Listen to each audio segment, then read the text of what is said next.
OK, daar sien net daar druk. Nee, maar dit gaan heel goed en alweer julle. Dit gaan goed, dis koud, maar dis 'n sonskyndagietjie, so ons is net baie dankbaar vir dit. Ja, nee, by ons is dit daarom dit is nog koud, maar is nie so koud nie. Ja, Nie shame. soos wat dit in die week was. En die week was verskriklik. Dan en ek wil nie eens in oom se skoene wees nie, want as ek Ons kan maar begin. Ek wil maar net weer vir julle sê baie welkom. Ons is besig met 1 Tessalonisense en ons gaan vandag aan by hoofstuk 4 vanaf vers 9 tot by vers 12. Maar kom ons bid net saam. Hemelse Vader, ons sê vir U baie dankie dat ons weer die voorreg het om U woord te kan vergader. Dankie dat U woord die waarheid is en dat ons die voorreg het om hierdie wonderlike woord wat Paulus vir hierdie gemeente geskryf het, dat ons deur die Heilige Gees dat dit vir ons ook tot vandag iets wonderliks kan beteken. Dankie Here dat U ons daardeur opbou en dat ons ook daaruit baie dinge leer. En ek wil bid in Jesus naam dat U alles sal lewend maak en dat dit in ons harte ingegraveer sal word in Jesus se wonderlike naam. Amen. OK, ons het nou gesien waar Paulus gepraat het. Ek meen hy kom daar in hoofstuk 4 vers 1 kom en dan sê hy dat ons moet so lewe of die Tessalonisenses dan om te leef om God te behaag. Dit is waarom 'n Christen se lewe in die eerste plek gaan. Dit gaan nie oor enigiets anders behalwe dat ons moet probeer om die Here te behaag. Ja, ons kan dit nie altyd in ons eie krag doen nie. Ons het die Heilige Gees nodig. Hy gee vir ons die krag om dit te kan doen. Nou, hy moedig hulle dan ook aan om hulle nog meer daarop toe te lê. En dit het ons gesien dat in hoofstuk 3 of hoofstuk 4 vers 3 tot 8 het hy gesien dat om 'n leefstyl tot eer van God te handhaaf, moet ons heilig lewe. En dan veral op die morele gebied, dat immoraliteit wat so hoogtyd gevier het in daardie tyd en selfs vandag soos ons gesien het by ons ook maar. En dit is 'n leefstyl wat heeltemal vermy moet word. Dit is so belangrik want op so 'n manier kan 'n mens dan ook toegewy aan die Here lewe en jou hele wese, gees, siel en liggaam. Ons sien hoe belangrik is dit ook dat ons liggame ook aan die Here moet toewy. So, maar nou kom Paulus by 'n tweede manier waarop die Tessaloniërs aangemoedig word om toe te neem in hulle toewyding aan God, en dit is om mekaar lief te hê. Nou ons het gesien daar in Paulus se wensgebed wat hy daar in hoofstuk 3 vers 12 tot 13 het hy die begeerte uitgespreek dat hulle heilig sal lewe en dat die Here hulle liefde vir mekaar en alle mense sal laat groei. Dit is dan hierdie liefde wat in die volgende gedeelte, dis nou in hierdie gedeelte wat kom, hoofstuk 4 waarmee ons besig is, vers 9 en 10 die A-gedeelte, en dan uiteindelik hoe dat ons dit ook prakties moet uitlewe, dan hoofstuk 4 vers 10b tot by vers 12. Ons kan uit die inligting wat voortspruit uit 10b tot 12 en ook in hoofstuk 5 vers 14 en 2 Tessalonisense 3 vers 6 tot 15 die afleiding maak dat daar sommige gelowiges was, veral mans, wat vir een of ander rede nie wou werk nie. En dit is nogal ongelooflik dat hierdie brief wat Paulus hierdie mense so absoluut lief gehad het, dat hy hulle daaroor moes aangespreek het. Waarom dit so was, weet ons nie. Maar want daar word ook baie daaroor gedebatteer deur Bybelverklaarders. Hoekom het hierdie mense nie wou werk nie? Dit was 'n ding. Nou daar's twee algemene redes wat deur Bybelverklaarders vir hierdie tendens geopper word. In die eerste plek het hulle so groot wederkoms verwagting gehad dat hulle eenvoudig net wou wag dat die Here weer wil kom. Sal kom en dat hulle nie daarom wou werk nie. Nou ek onthou toe ek nog in 'n vorige gemeente was, is daar ouens wat in daardie dorp wat hulle die dorpenaars het hulle die wolkryers genoem. Hulle het hulle basies hulle werke gelos en karavane gekry en hulle daar iewers in die bos het hulle gaan bly en gesê hulle wag op die Here dat hy nou weer moet kom. So dit is absolute 'n dwaling wat daai tyd al so was en soos wat ek gesien het in daai geval selfs in die moderne tyd dat mense sê wat help dit ek werk, die Here gaan tog kom. En waar die Bybel dit so duidelik uitlig, wat ons ook al doen, moet ons dit doen asof ons dit vir die Here doen. En as jy werk asof jy vir die Here werk, dan maak dit nie saak wanneer hy kom nie. Jy gaan aan met jou werk. Bob Mumford het eendag gesê, iemand hom vra, as hy met weer die Here gaan vandag kom, wat sal hy doen? Toe sê hy niks anders wat ek gewoonweg doen nie, want ek glo dit wat ek doen, is ek in die wil van die Here. Hy wil hê ek moet dit doen en daarom sal ek dit doen al weet ek hy kom op daardie dag. En dis belangrik. Die tweede plek dat daar was 'n in die Griekse tyd of die Griekse manier was daar 'n afkeer en dit was nie universeel nie, maar daar was 'n afkeer in handearbeid oor die algemeen. Nou handearbeid was daardie tyd nogal baie meer, hoe sal ek sê, meer mense het handearbeid verrig as vandag. Ek meen vandag die meeste van julle, as julle werk julle op computers of wat ook al, of jy sit dalk in 'n kantoor of agter 'n lesenaar of wat ook al. En handearbeid is nie altyd, daar is mense wat nog handearbeid doen, maar daar's baie mense wat nie meer handearbeid doen nie, maar wat tog werk en wat hard werk. Ek meen, dis nie altyd om heeldag voor 'n rekenaar te sit, kan partymal baie uitputtend wees. Maar in elk geval, hulle het handearbeid was nie as baie hoog beskou in die Griekse kultuur daardie tyd nie. Maar nou het hulle dalk gedink, hierdie mense, hulle het gedink dat hulle as lede van God se nuwe familie, dat werk eintlik benede hulle self was en veral dan handearbeid om dit te verrig. So dis dalk oor hierdie rede wat hulle dan nie wou werk nie. Maar hoe dit ook al sy, is daar nie eensstemmigheid waarom hierdie tendens onder die gelowiges in Tessalonika bestaan het nie. Hierdie gelowiges wat nie wou werk nie, het blykbaar van die vrygewigheid van ander binne die nuut gevormde Christelike gemeenskap geleef. Huisgesinne wat waarskynlik oor die middele beskik het om hulle te help en hulle hulle dit misbruik. Verstaan, ek meen, ek sal nou iets daaroor sê, maar om mede-Christene te help wat in nood is heeltemal reg. Ons moet dit doen. Die Here verwag dit ook van ons. Maar hy as iemand nie wil werk nie. Paulus sê op 'n ander plek, en ons sal nog daarby kom, sê hy dat as jy nie wil werk nie, moet jy nie eens eet nie. So ernstig het hy dit beskou. So jy kan nie van ander se goedheid leef en jy's te lui om te werk nie. So dit is 'n groot ding hierdie.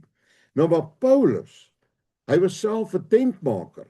Wat nou tentmaker in daardie tyd was nog al 'n gefesteerde werk. Dis nie tente nie, maar dit was eintlik ouens wat met leer gewerk het. Hulle het baie goed met leer gemaak en bekend gestaan as tentmakers. Dit is een van die dinge wat hulle met leer gemaak het, maar dit was nie sommer net so dit was 'n groot ambag geweest, soos wat jy nou maar vandag ook ambagte kry wat ouens doen en dit is baie gesofistikeerd. Dis nie sommer enige ou wat dit net sal kan doen nie. En hierdie Paulus, hy het geweier om hierdie nuwe gelowiges te belas deur van hulle goedhartigheid te leef. Ons sien dit in Hoofstuk 2 vers 9.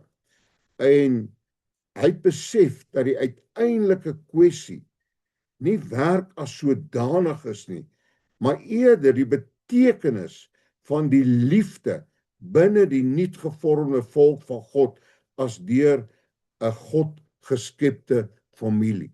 Met ander woorde, hierdie gedeelte, as hy praat oor liefde, dan gaan dit eintlik daaroor, as jy werklik waar liefde in jou hart het, sal jy nie jou medegelowige uitbuit nie. Jy sal, as jy dan in 'n nood kom en hulle help jou, dit sal groot dankbaarheid wees, maar jy gaan nie agteroor sit en kyk laat ander jou help en jy doen niks nie. Verstaan, dit is waar dit op neerkom. En dan's die liefde van die Here nie regtig in jou hart nie.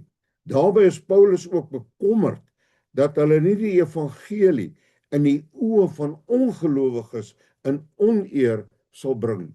Jy kan selfs dink, hierdie ouens sit, hulle is te lui om te werk. En wat dink ongelowiges daarvan? Dit is nie 'n goeie beeld wat uitgedra word van hierdie gelowiges in daardie heidense wêreld nie. Dit is interessant dat Paulus nie dadelik die luiaards aanspreek nie, maar eers hulle almal prys, sodat sy woorde van teregwysing versag sal word teenoor die klein minderheid wat dit nodig het. Die feit dat hy in die tweede brief weer op 'n veel ernstiger noot na hierdie kwessie moet terugkeer, is 'n aanduiding dat dit in die huidige geval nie vrug afgewerp het nie. Sommige Bybelverklaarders gaan van die veronderstelling uit dat Paulus hier twee verskillende sake aanspreek, naamlik broederliefde of naaste liefde of liefde vir jou medegelowiges in vers 9 tot 10a en dan werksetiek van 10b tot 12. Maar die grammatika en die struktuur van hierdie twee gedeeltes leen hulle egter nie daaraan toe nie. Paulus begin dus met waardering vir die meerderheid waar die saak in konteks van gelowiges se liefde vir mekaar geplaas word, vers 9 tot 10a. Dit word deur 'n sin gevolg waar hy hulle aanmoedig om nog meer te doen, dis 10b, voordat hy voortgaan om diegene wat nie wil werk nie, direk aanspreek, sodat hulle hulle eie lewensonderhoud kan voorsien, in vers 11. Die finale rede van hierdie teregwysing is tweeledig.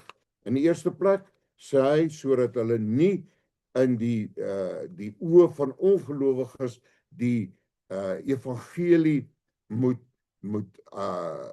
minderwaardig maak nie. Dis belangrik dat hulle eerbaar voor ongelowiges sal leef, en dan in die tweede plek dat hulle nie op ander se goedheid sal teer nie. So dit is die twee redes. Die feit dat Paulus weer hierdie aangeleentheid in die volgende brief 2 Tessalonisense 3 vers 6 tot 15 aanspreek, bewys dat hierdie kwessie vir hom baie belangrik was. Nou wil ek net sê, dit beteken nie dat Christene medegelowiges in nood nie moet help nie. Dit beteken nie dit nie. In 1 Johannes 3 vers 17 tot 18 stel dit duidelik, hoe bly die liefde van God in iemand wat genoeg aardse besittings het en sy broer sien gebrek ly, maar sy hart nogtans vir hom toesluit. Kinders, ons moenie net met woorde nie, maar met tong lief hê, of met die tong lief hê nie, maar met die daad en in waarheid. Paulus spreek hier nie mense aan wat regtig in 'n behoeftigheid is, maar mans wat kan werk, maar hulle weier om dit te doen, en dan verwag hulle dat ander vir hulle moet sorg. Dis belangrik. Ek meen, ons het in ons gemeente 'n noodkas wat ons mense ook help. En ons mense wat regtig waar baie hard werk en wat eenvoudig net nie genoeg het om regtig te kan leef nie. En dis ook reg, die Here wil hê ons moet dit doen.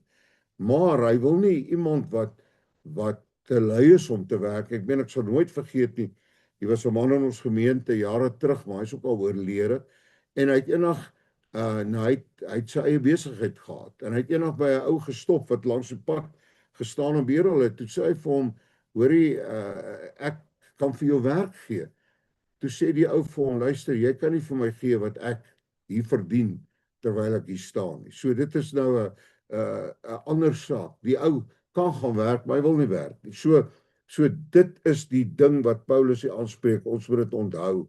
Dit gaan oor ouens, hulle weier eenvoudig om te werk en dan kom hulle en hulle teer op ander mense se goedheid. En Paulus is baie sterk spreek hy hom teen hierdie gebruik uit. Goed, kom ons gaan nou na dit was nou net so inleidingkie om hierdie goeders bietjie meer te verstaan. Nou kom Paulus, hy sê oor die broederliefde of ander vertalings vertaal dit ook oor julle liefde vir mekaar. Want dan as die Bybel praat van broederliefde, dan gaan dit nie net dit gaan oor liefde tussen broers nie. Broederliefde gaan oor liefde tussen gelowiges en daarom hou ek van die vertaling wat sê julle liefde vir mekaar of julle liefde vir julle medegelowige. Is dit nie nodig dat ek vir julle skryf nie. So Paulus kom hier en hy kom en hy lig iets uit wat uitstaan in hierdie gemeente. En dit is dat daar is liefde, die liefde is van so 'n aard tussen hulle dat hy sê ek het nie nodig om vir julle daaroor te skryf nie, want julle is self deur God geleer om mekaar lief te hê. Vers 9, dan vers 10a. Julle het inderdaad ook al die broers en susters in die hele Macedonië lief. Nou onthou net, Griekeland was opgedeel daai tyd in 2 dele. Die noordelike deel het bekend gestaan as Macedonië en die suidelike deel was bekend as Agaia.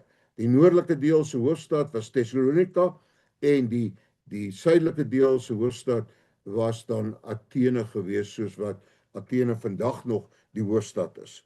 Nou as ons kyk, wat het die Here gesê oor liefde? Wat het Jesus daaroor geleer? Wat hy sê, julle is deur God geleer om mekaar lief te hê. Nou, hierdie brief van Paulus was heel waarskynlik die heel eerste geskrif wat geskryf was in die Nuwe Testament. Miskien was Jakobus voor hom geskryf, ons is nie doodseker nie, maar uit Paulus se pen was dit die eerste brief. Nou, wat in die evangelies gestaan het, was in daai tyd was dit nog nie op skrif gewees nie, maar dit was mondeling en was dit versprei gewees. So heel waarskynlik het dit wat Jesus terwyl hy op aarde was gesê het oor die liefde, het hulle geweet. En daarom sê hy, julle is deur God geleer. Want Jesus sê dit so duidelik in Johannes 13 vers 34 tot 35. Ek gee julle 'n nuwe gebod. Julle moet mekaar lief hê. Net soos ek julle lief gehad het, moet julle ook mekaar lief hê. Dit is hoe almal sal weet dat julle my disippels is, as julle liefde teenoor mekaar het. Nou, baie interessant, kan julle sien, kom Paulus by hierdie mense en hy sê vir hulle, julle is lief vir mekaar. Ek het nie eens nodig om vir julle daaroor te skryf nie, soos wat die Here julle geleer het, dit doen julle ook. En inteendeel, julle is nie net lief vir mekaar hier nie, julle is lief vir al die gelowiges in die hele Macedonië. Dit wil sê die ouens in Filippi en in Berea en al daai plekke wat daai tyd gemeentes was. So hulle liefde was baie duidelik geweest. Nou interessant dat Paulus in Romeine 5 vers 5 sê dat en die hoop beskaam nie, want God se liefde is in ons harte uitgestort deur die Heilige Gees wat aan ons gegee is. So hierdie liefde is nie sommer net so ietsie. Dis nie net 'n gevoel nie. Dit is iets wat van binne afkom. Hy sê die Heilige Gees het dit in julle harte uitgestort. En dit was presies wat by hierdie Tessaloniërs was. Hulle het regtig mekaar liefgehê en nie net mekaar nie. Hulle het ook hulle ander medegelowiges wat in ander dorpe was in Macedonië. Hulle het hulle ook lief gehad. So kan julle nou sien hoe begin hy en hy prys hulle eintlik. Hy sê dit is wat ek leer van julle, daar's regtig liefde. Nou ek het so kom ons sê, iemand het eendag het so mooi gesê, hy het gesê die volgende, dit is nogal baie oulik: to live above with saints we love, oh that will be glory. Maar to say to live below with saints we know, that is a different story. So, dat kan julle sien, dit is die liefde in die hemel gaan baie groot wees, en partymal op die aarde is dit nie altyd so maklik nie, maar Paulus sê, by hulle was dit regtig so. Hulle het daardie liefde onder mekaar gehad, en daarom kon die wêreld ook sien dat hulle disippels van die Here was. Maar nou gaan hy verder, en nou kom hy, en eintlik wil hy nou vir hulle wys dat daar's 'n minderheid onder hulle, wat so leef dat hierdie liefde wat hulle vir mekaar het, en dit wat hulle uitleef, is besig om deur hierdie klein groepie, wat nie wil werk nie, is dit besig om van hierdie liefde amper 'n tipe van 'n bespotting te maak. In die sin, dat hulle kyk na hulle en sê, ja, julle is 'n klomp luihards, julle is dit, julle is dat, kan julle verstaan? Met ander woorde, hulle dra 'n beeld uit, en baie maal, en julle weet self, daar's ons Afrikaanse spreekwoord wat praat van, dat een appel, een slegte appel, maak uiteindelik al die ander appels sleg. So, dis baie belangrik, dis hoekom as jy 'n klomp appels het, en as een wat sleg word, wat doen jy? Jy haal hom dadelik uit, jy gooi hom weg. So, nou spreek hy, kom ons sê nou, hierdie slegte appels, hy spreek hulle nou aan. En dit kom ons dan, as ons nou by vers 10b kom. Verskoon tog.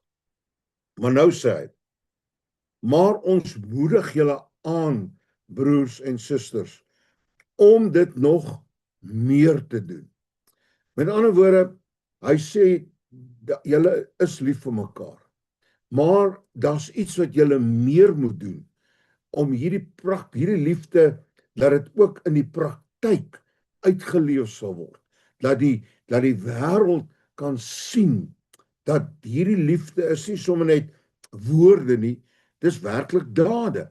Nou goed, een van die dade is, soos ek sê, om mekaar te help. Dis baie belangrik. Ek onthou, daar was een van die keisers, ek kan nie meer sy naam onthou nie, ek weet, ek het dit iewers gelees in die kerkgeskiedenis, maar hierdie keiser het vir iemand 'n brief geskryf, en toe het hy gesê van hierdie Christene, hoe hulle mekaar help, en dit het hulle aangegryp. En ek sien ook in Handelinge, is dit een van die dinge wat uitstaan, waar hulle skryf, dat hierdie mense het mekaar regtig gehelp, hulle het mekaar bygestaan, en hulle het gesorg dat die ou wat gebrek het, dat hy nie meer gebrek het nie, maar dit gaan nie oor 'n ou wat nie wou werk nie. Hy sê, dat julle moet dit nog meer doen, en dat dit vir julle 'n saak van eer te maak, om rustig te wees. Nou kom hy en hy praat oor hulle leefstyl, en hy sê dit gaan oor 'n saak van eer. Nou daai saak van eer gaan nie net oor eie eer nie, dit gaan oor om eer vir God te bring. Want onthou wat ons gesê het dan in hoofstuk 4 vers 1, het hy begin, hoe dat ons moet leef om God te behaag. En nou kom hy en nou sê, dis 'n saak van eer, dit wat hy nou gaan oor praat, dis 'n saak van die eer van die Here. Julle moet nie die Here se naam deur die modder sleep. Ek sal nooit vergeet nie, almal van julle het al van Jonkie Chou gehoor, hy's ook al 'n paar jaar terug, is hy oorlede, maar die grootste kerk in die wêreld was in Suid-Korea, daar in Seoul, en hy het vertel van 'n fabrieksbaas, wat hom eendag gebel het. Nou wat gebeur het, sy lidmate wat vir hierdie fabriek gewerk het na die baas toe gegaan en gesê, hulle wil graag 'n bidtuur by die werk begin. Maar hulle het gesê, hulle sal hulle etenstyd gebruik om die bidtuur te hou, sodat hulle nie die tyd, hulle werkstyd daarvoor gebruik nie. En hy het hulle toegelaat. En toe bel hy hom eendag, toe sê hy vir hom, die pastoor Chow, toe sê hy vir hom, die fabrieksbaas, toe sê hy vir hom, luister, as jy lidmate het wat werk soek, ek sal hulle dadelik in diens neem, want daai lidmate van jou is my beste werkers. Nou wat 'n getuienis is dit? Kan julle nou sien en dis waarna Paulus hier toe gaan, die eer van God, die beste werkers, en ek het dit al baie gesê, dat 'n kind van die Here het eintlik nie 'n baas nodig. As jy in 'n situasie is waar daar iemand bokant jou is, dan gaan dit maar net, as jy werklik in 'n probleem is, of jy weet nie wat om te doen nie, of wat ook al, dan kan hy jou help. Maar hy het nie nodig om te kyk of jy jou werk doen nie. Ek meen as daai teks waar is, wat jy ook al doen, doen dit asof jy dit vir die Here doen. Dan het jy nie 'n baas nodig nie. Een van die groot beeldhouers, ek dink dit was Michelangelo, ek dink amper so. Hy het eendag 'n beeld gemaak en toe kom hy by die agterste deel. Nou hierdie agterste deel was die deel wat in die muur in sou gegaan, wat niemand sou sien nie. En toe hy by die agterste deel werk, toe doen hy dit net so goed soos wat die voorste deel was. En iemand vra vir hom, hy sê vir hom, maar hoekom doen jy dit? Ek meen, niemand gaan dit ooit sien nie, en niemand gaan weet hoe dit lyk nie. Toe sê hy, maar ek weet dit. Met ander woorde, sy werk was vir hom so eer, dat selfs dit wat nie gesien kan word nie, het hy oordentlik gedoen. Want hy het dit in die eerste plek nie gedoen vir ander mense nie, hy het dit gedoen vir homself. En dan ook uiteindelik, as jy 'n kind van die Here is, vir die Here. Want die Here sien die agterste deel van die beeldhouwerk. En dit is wat Paulus nou toe nog gaan. Hy sê, mense, die eer van die Here is op die spel. Dit gaan oor, dit is so belangrik, want hy sê om rustig te wees, julle met julle eie sake te bemoei. Met ander woorde, om nie bemoeisiek te wees nie, want baie maal, ek dink wat ook gebeur het, mense wat nie werk nie, hulle is lerig. En die Bybel sê, of nie Bybel nie, die spreekwoord sê, lerigheid is die duiwel se oorkussing. Met ander woorde, hulle het hulle self bemoei met goed wat hulle nie aangeraak het. En hy sê, en met julle eie hande te werk, soos ons julle opdrag gegee het. Met ander woorde, werk is edel. En of jy nou met jou hande werk, en of jy met jou verstand werk, en of jy met jou oë werk, of jy praat, of wat ook al deel is van jou werk, dis edel. En jy moet dit doen na die beste van jou vermoë. Ek meen, as jy moet toespraak lewer, of wat ook al, dan moet jy oordentlik daarvoor voorberei. As jy moet preek, jy moet voorberei. Ek meen, ek kan nie hier kom en hierdie goed vir julle aanbied en ek het nie voorberei. Dis baie belangrik. So daai goed is belangrik. Hy sê dat soos ons julle opdrag gegee het, werk asof julle vir die Here werk. Hy praat met hierdie mense en soos ons gaan sien, as ons kom by die tweede brief, hoe het hy hulle nog sterker aangespreek oor hierdie aangeleentheid.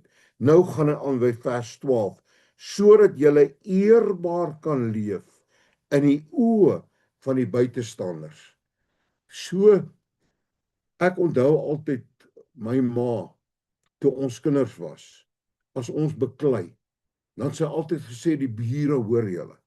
En dan sê ons as kinders, ag, mamma, jy weet ook wat ook, hy weet maar soos 'n kind.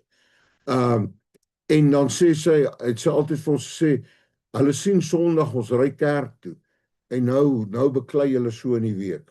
Verstaan jy, daai om eerbaar te kan leef in die oë van die buitestanders, is baie belangrik. En hy wil vir julle sê, as julle nie werk nie, dit bring nie, dis nie om eerbaar te leef in die oë van die buitestanders, inteendeel, dit veroorsaak, dat die buitestanders sleg vir julle praat, en sê dat, want julle, dalk het dit gebeur, ek sê nie dit het gebeur nie, maar dalk het dit gebeur, dat van hierdie buitestanders, dalk, hulle by hierdie ouens gaan vra vir hulp, terwyl hulle nie wil werk nie, ons weet nie, maar dit kan julle sien, die belangrikheid van, en dis praktiese liefde, julle is lief vir mekaar, maar dit dra ook uit in julle leefstyl, die manier wat julle leef, die manier wat julle werk doen, en dan, as daar werklik nood is, hoe julle daardie persone help. Maar as julle te lui is om te werk, dit bring nie eer in die ongelowiges se oë nie. En op so 'n manier dra julle nie die beeld van Christus uit nie. En dan sê hy in die tweede plek, en dat julle van niemand afhanklik sal wees nie, dat julle in staat sal wees om vir julle eie goed te kan sorg en te kan doen en vir julle eie gesinne. Daarom is dit belangrik dat julle sal werk en dat julle nie op ander se goedheid sal teer nie. Dat julle nie julle kan werk, maar julle wil nie werk nie, maar julle moet eet, julle moet daar sekere goed wat julle nodig het, en nou wat doen julle? Nou gaan teer julle op ander Christene se goedheid.